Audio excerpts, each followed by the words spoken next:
When I was a kid, I used to think that pork chops and karate chops were the same thing. I thought they were both pork chops. And because my grandmother thought it was cute, and because they were my favorite, she let me keep doing it. Not really a big deal. One day, before I realized fat kids are not designed to climb trees, I fell out of a tree and bruised the right side of my body. I didn't want to tell my grandmother about it because I was scared I'd get in trouble for playing somewhere I shouldn't have been. A few days later, the gym teacher noticed the bruise and I got sent to the principal's office. From there, I was sent to another small room with a really nice lady who asked me all kinds of questions about my life at home. I saw no reason to lie. As far as I was concerned, life was pretty good. I told her whenever I'm sad, my grandmother gives me karate chops. This led to a full-scale investigation, and I was removed from the house for 3 days until they finally decided to ask how I got the bruises. News of this silly little story quickly spread through the school, and I earned my first nickname, Pork Chop. To this day, I hate pork chops. I'm not the only kid who grew up this way, surrounded by people who used to say that rhyme about sticks and stones. As if broken bones hurt more than the names we got called, and we got called them all. So we grew up believing no one would ever fall in love with us, that we'd be lonely forever, that we'd never meet someone to make us feel like the sun was something they built for us in their tool shed. So broken heartstrings bled the blues as we tried to empty ourselves so we would feel nothing. Don't tell me that hurts less than a broken bone. That an ingrown life is something surgeons can cut away, that there's no way for it to metastasize, it does. She was 8 years old. Our first day of grade 3 when she got called ugly. We both got moved to the back of class so we would stop getting bombarded by spitballs. But the school halls were a battleground where we found ourselves outnumbered day after wretched day. We used to stay inside for recess because outside was worse. Outside we'd have to rehearse running away or learn to stay still like statues, giving no clues that we were there in grade 5. They taped a sign to the front of her desk that read, "Beware of dog." To this day, despite a loving husband, she doesn't think she's beautiful because of a birthmark that takes up a little less than half her face. Kids used to say she looks like a wrong answer that someone tried to erase but couldn't quite get the job done. And they'll never understand that she's raising 2 kids whose definition of beauty begins with the word mom. Because they see her heart before they see her skin. Because she's only ever always been amazing. He was a broken branch grafted onto a different family tree.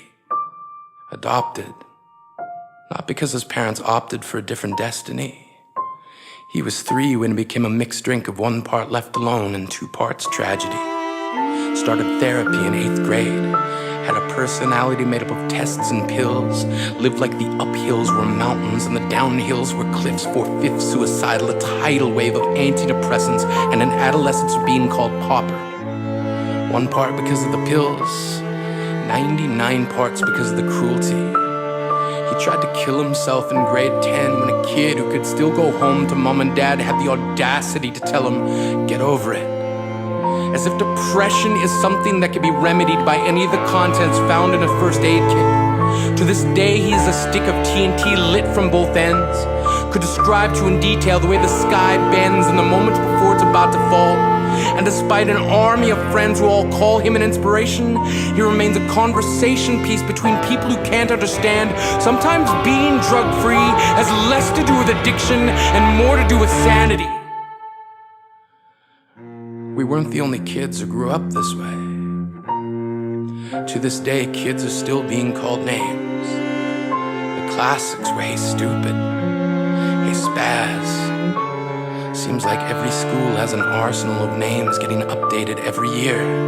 And if a kid breaks in a school and no one around chooses to hear, do they make a sound? Or they're just background noise from a soundtrack stuck on repeat when people say things like kids can be cruel? Every school was a big top circus tent, and the pecking order went from acrobats to lion tamers, from clowns to carnies. All of these miles ahead of who we were freaks. lobster-clawed boys and bearded ladies, oddities juggling depression and loneliness, playing solitaire, spinning the bottle, trying to kiss the wounded parts of ourselves and heal. But at night, while the others slept, we kept walking the tightrope. It was practice, and yes, some of us fell. But I want to tell them that all of this is just debris, left over when we finally decide to smash all the things we thought we used to be. And if you can't see anything beautiful about yourself, get a better mirror. Look a little closer. Stare a little longer. Because there's something inside you that made you keep trying despite everyone who told you to quit. You built a cast around your broken heart and signed it yourself. You signed it. They were raw. Because maybe you didn't belong to a group or a clique. Maybe they decided to pick you last for basketball or everything. Maybe you used to bring bruises and broken teeth to show and tell but never told. Because how can you hold your ground if everyone around you wants to bury you beneath it? You have to believe that they were wrong. They have to be wrong. Why else would we still be here? We grew up learning to cheer on the underdog because we see ourselves in them.